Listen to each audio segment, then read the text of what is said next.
नमस्कार, welcome to the my channel PR बाव classes. Friends, BPSC शिक्षक बहाली की आज भी बैठक थी शिक्षा विभाग के और बीपीएससी चेयरमैन के, और लगातार संशोधनों का जो दौर है वो चल रहा है। और अब जो संशोधन होके आई है वह यह आई है कि अब मेन सब्जेक्ट आपका 150 अंकों का न होके वह 120 अंकों का होगा, जिसमें 80 अंक फ्रॉम द योर सब्जेक्ट जिनमें आपने ग्रेजुएशन या पोस्ट ग्रेजुएशन की पढ़ाई की है।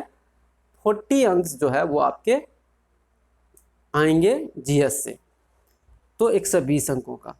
अब ये बातें आ रही है कि माइंड में कि अब फिर तैयारी कैसे किया जाए। तो हमने आपको इस 7th फेज शिक्षक बहाली को लेकर जो है वीडियो लगातार डालते आ रहे हैं, उसी कड़ी में हम ये वीडियो डाल रहे हैं। आप इस वीडियो को गौर से सुनेंगे और कॉपी में आप लिख लेंगे कि जैसा जैसा मैं बता रहा हूँ वैसे उनको फॉलो करना है। मैं इस वीडियो में आपको 1 to 5 हाई स्कूल और +2 के निमित्त तैयारी के लिए क्या आपकी स्ट्रेटजी होनी चाहिए, इस पर मैं बता रहा हूँ। अगर आप 1 to 5 के लिए हैं तो मैं आपको स्पष्ट बता दूं कि बिहार सरकार के बुक्स कक्षा 6 क्लास से लेकर आप 11-12 तक के हिस्ट्री, ज्योग्राफी, सिविक्स को आप पढ़ जाए।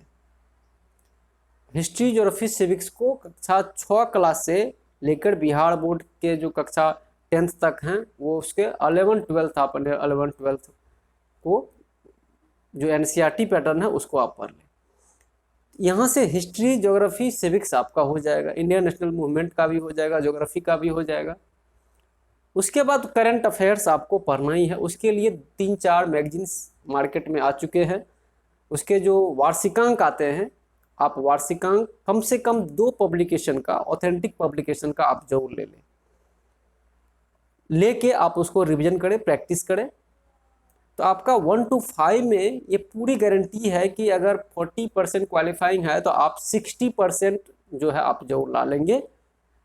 और उसके लिए आपको जो एलिमेंट्री मैथ है, रीजनिंग है, उनको भी थोड़ा बहुत देखना है। थोड़ा बहुत क्या, उसमें आपको एक्यूरेसी सही रहेगा तो पूरा का पूरा मार्क्स आएगा। इधर आपका जो सोशल है इसमें आप कन्फ्यूजन के शिकार होंगे, लेकिन आपका अगर मैथ और रीजनिंग स्ट्रॉन्ग है, उसको आपने अच्छे से प्रैक्टिस किया तो उसमें पूरा का पूरा मार्क्स आएंगे।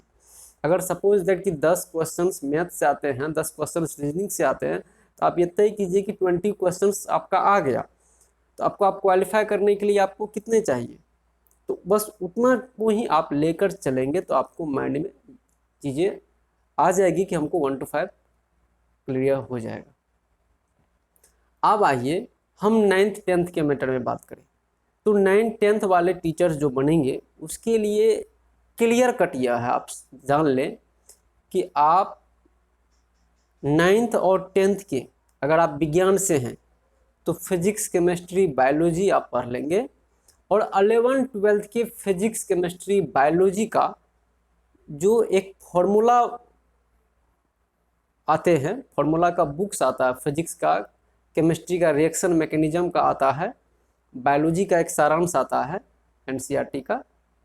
तो आप 11th 12th के फिजिक्स, केमिस्ट्री और बायोलॉजी के जो फॉर्मूला है, फिजिक्स का, केमिस्ट्री का भी जो फॉर्मूला है, ऑर्गेनिक, इनऑर्गेनिक, फिजिकल्स के, फिजिकल केमिस्ट्री के और बायोलॉजी के, इसको आप कम से कम 10 बार रिवीजन कर लेंगे।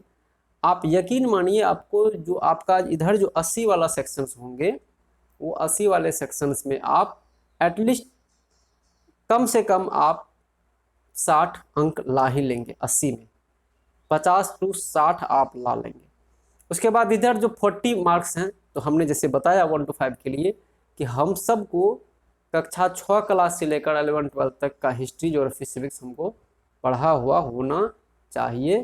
तो इधर 40 में भी उम्मीद की जा सकती है कि हम 40 में 20-25 ला लें, और उधर 50-25 से 75 मार्क्स अगर हम लाते हैं तो क्या होगा कि हम क्वालिफाई कर सकते हैं।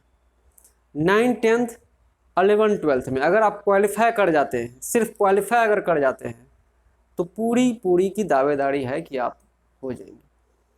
फिर 11th-12th की भी ऐसा ही कहानी है कि आपको अपने सब्जेक्ट पर बेहतर पकड़ होनी चाहिए।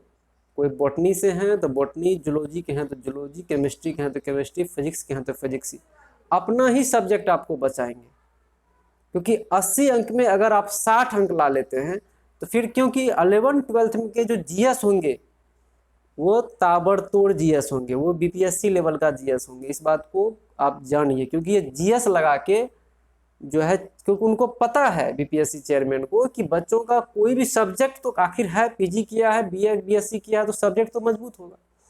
तो सब्जेक्ट तो उसका, अगर 80 क्वेश्चन में सब्जेक्ट टफेस्ट क्वेश्चन की अगर बात करें, वो 80 में 60 क्वेश्चन तो वो टफ देंगे ही यूजीसी नेट लेवल का। बाकी जो 20 देंगे वो आपको 11th-12th के देंगे, 9th-10th के दे सकते हैं। इधर जो जीएस में, वो जीएस में आपको बीपीएससी लेवल के क्वेश्चन देंगे, इसमें कहीं कोई दो राय नहीं है, आप भ्रम में मत रहिए। तो आपको उस लेवल का जीएस को पढ़ना पड़ेगा। हिस्ट्री, ज्योग्राफी, सिविक्स जो है, करंट अफेयर्स भी आपको उसी लेवल के पढ़ने होंगे, नहीं तो फिर आप हम सब बीपीएससी के शिकार हो जाएंगे। इस बात को जान लीजिए। तो ये चीज़ें हम सबको तैयारी के साथ लगना पड़ेगा, अन्यथा कि मुश्किल में आ जाएंगे। ज़्यादा मोबाइल, ज़्यादा यूट्यूब, इसने क्या बोला उसने क्या बोला, उसके फेर में नहीं रहना है। आप अपने सब्जेक्ट पर फोकस करें जो आपका मेन सब्जेक्ट है। और ज़्यादा बुक्स, 50 बुक्स पढ़ने से अच्छा है कि आपके पास जो बुक्स उपलब्ध है, जो रिसोर्सेस आपके पास हैं, उस रिसोर्सेस का कम से कम 10 बार प्रैक्टिस कर जाएं, 10 बार अभ्यास कर जाएं, इधर सुधर कर जाएं 10 बार 15 बार। और प्रैक्टिस के लिए कोई एक स्टैंडर्ड बुक जो मार्केट में आई है उसको लें और प्रैक्टिस बनाएं। लिमिटेड बुक्स, मैक्सिमम प्रैक्टिस सिद्धांत पर काम करें। निश्चित तौर पर आपका सिलेक्शन बीपीएससी में होगा, ये आप तय कर लीजिए। पीआर बायो क्लासेस का जो अनुभव है वो मैंने बताया आपको। जैसे कि इससे पूर्व में भी बीटेक वाले के लिए हमने यूट्यूब पे डाला कि अलग से भी संशोधन किया जा सकता है, उसके लेटर जारी होता है, तो लेटर उसके लिए भी जारी हुआ है। तो निसंदेह जो हमारा जो व्यक्तिगत पर्सनल एक्सपीरियंस है अबाउट टीचिंग एग्जामिनेशन, वो यही है कि इसी तरह का होगा कि कुछ सेक्शन जो रखा जाता है कोई भी बोर्ड के द्वारा, वो बच्चों को छांटने के लिए रखा जाता है, बाकी नॉलेज चेकअप के लिए रहता है। तो जीएस आके वो छांटने की प्रक्रिया है। जीएस मतलब छांटने, क्योंकि टीचर में जीएस क्यों आएगा भाई? एक टीचर रिक्रूटमेंट एग्जामिनेशन में अगर केवीएस एनवीएस की अगर हम बात करेंगे, केंद्रीय विद्यालय नवोदय विद्यालय की अगर हम बात करें, तो उसको जीएस क्यों रखा जाएगा? उसमें टीचिंग एप्टीट्यूड होना चाहिए था, teaching aptitude, teaching technology, methodology होना चाहिए था। उसमें कुछ करेंट होता तो चलिए, रीजनिंग होता चलेगा, मेंटल एबिलिटी है चलेगा, होना ही चाहिए वो। लेकिन उसमें history, geography, civics, physics, chemistry, botany, zoology वाले टीचर्स 11th-12th वाले हिस्ट्री, ज्योग्राफी, सिविक्स क्यों जानेंगे? अब तर्क यह है बीपीएससी चेयरमैन महोदय का कि हम देखना चाह रहे हैं कि आप समाज के प्रति कितने जागरूक हैं। तो टीचिंग एप्टीट्यूड से भी तो आप देख सकते हैं। अब मान के चलिए कोई डॉक्टर बनने के लिए फॉर्म भरेंगे और बीपीएससी उसका चयन करेगी, तो भी क्या बीपीएससी चेयरमैन यही सोचेंगे कि डॉक्टर्स की रिक्वायरमेंट के लिए भी हम यह देखेंगे कि आपका हिस्ट्री, ज्योग्राफी, सिविक्स कैसा है, आप समाज के बारे में कितनी जानकारियां रखते हैं, सामान्य जागरूकता आपकी कैसी है? जी नहीं। ये जो आपका इधर जो बनाया है उसका मुख्य उद्देश्य है आपके पासिंग परसेंटेज को घटाना। ये बात आप ध्यान में रखें, इन चीज़ों पर फोकस करें। ज़्यादातर जीएस के सब्जेक्ट तो आपको जो भी क्वेश्चंस आएंगे सब्जेक्ट में, ये तो आपको पता चल ही जाएगा कि भैया किस चैप्टर से आया है और ये कह क्या रहा है। तो वहाँ तो 4 भी ऑप्शन देंगे, 5 भी ऑप्शन देंगे, तो आप ऑप्शन के करीब जा सकते हैं। लेकिन जीएस अगर आपका कमज़ोर रह गया तो फिर वहाँ तो कहाँ से आप जा पाएंगे? तो ये चीज़ें तय कर लेंगे।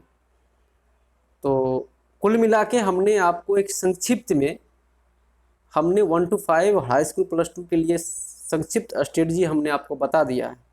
इस निमित्त आप अपनी तैयारी कंटिन्यू रखें और आप देखेंगे कि 15 दिन, 20 दिन, महीना दिन के अंदर आप में आत्मविश्वास आ जाएगा कि आपकी तैयारी की दशा और दिशा क्या है।